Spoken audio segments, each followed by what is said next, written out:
అందరికీ నమస్కారం మిత్రులారా. కువైట్లో రోజు రోజుకు కూడా కొత్త కొత్త రూల్స్ అనేవి వస్తున్నాయి. అందులో భాగంగా ముఖ్యంగా ట్రాఫిక్ ఉల్లంఘన చేసే వాళ్ళ కోసం కొత్తగా ఎవరైతే డ్రైవింగ్ చేస్తున్నారో వాళ్ళందరూ కూడా చాలా అప్రమత్తంగా డ్రైవింగ్ చేయాలి.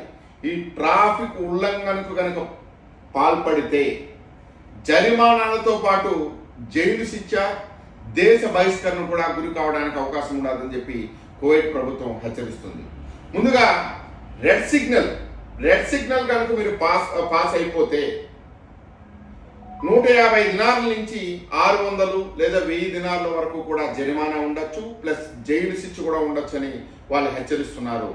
అలాగే ఎవరైతే నెగ్లిజెన్సీగా డ్రైవింగ్ చేస్తారో, అంటే నెగ్లిజెన్సీగా డ్రైవింగ్ అంటే మనం ఒకవేళ రైట్ సైడ్ పోవాల్సినప్పుడు ఎక్కడో లెఫ్ట్లో ఉండి సర్రను వచ్చి ముందు పక్క ఎక్కడో ఓవర్టేక్ చేసి పోవటము, లేకుంటే ఆ లైన్స్ కరెక్ట్గా ఫాలో అవ్వకుండా ఆ లైన్ లేకి ఈ లైన్ లేకి అటు ఇటు పోవటము, లేదా కారులో వెళ్ళేటప్పుడు ఏదన్నా తాగుతూనో లేకుంటే ఏదన్నా తింటూనో సిగరెట్ తాగుతూనో పెప్సీ తాగుతూనో ఇలాంటివి చేస్తూ వెళ్తే, ముఖ్యంగా ఫోన్ మాట్లాడుతూ వెళ్తే చాలా క్లిష్ట పరిస్థితులను ఎదుర్కోవాల్సి వస్తుంది మిత్రులారా.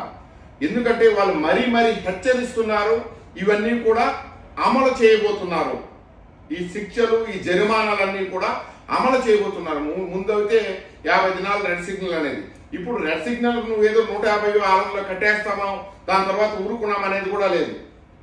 మీరు ఎలా అయితే పాస్ అయ్యారో దాన్ని పరిగణలోకి తీసుకొని మీకు ఆ జరిమానాతో పాటు జైలు శిక్ష కూడా ఉంటుందని చెప్పి వాళ్ళు హెచ్చరిస్తున్నారు. ముఖ్యంగా ఫోన్ మాట్లాడేవారు చాలా అప్రమత్తంగా ఉండాలి. మీరు కావాలంటే ఆ బ్లూటూత్ పెట్టుకోండి, లేదా మనం ఎక్కడైతే బయలుదేరి ఆ గమ్యం చేరేంత వరకు దయచేసి ఆ ఫోన్ పక్కన పెట్టేసి ఆ గమ్యం చేరిన తర్వాత మనం చూసుకోండి. ఎక్కడ కూడా మనం ప్రతి రోడ్లో కూడా హైవేలలో ఎక్కడ చూసినా మనం కొత్త కెమెరాలన్నీ కూడా ఫిట్ చేసింది మనందరం కూడా చూస్తున్నాం మిత్రులారా. మనం అనుకోవచ్చు ఏదోలే మనకు దొరికిపోంలే, మనం పట్టుకోదులే అనుకోని.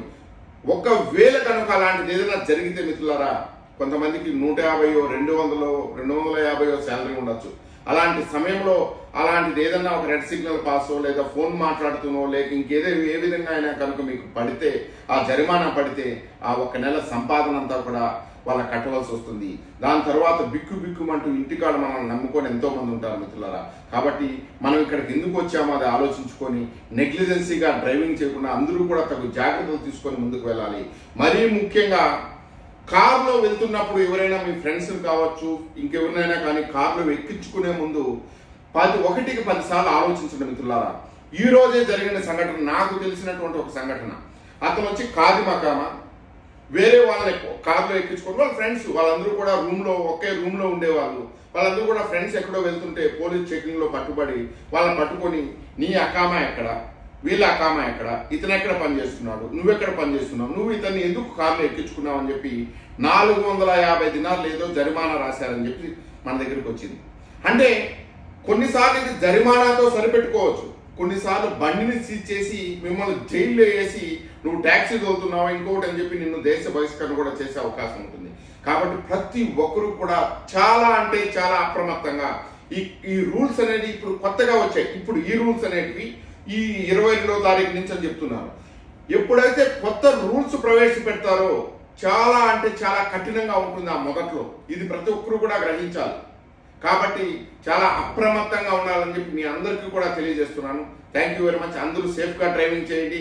ఎందుకంటే మనం నమ్ముకోని అక్కడ మన కుటుంబాలు ఉన్నాయనేది ప్రతి ఒక్కరు కూడా గుర్తుపెట్టుకోండి. Thank you very much. జై హింద్.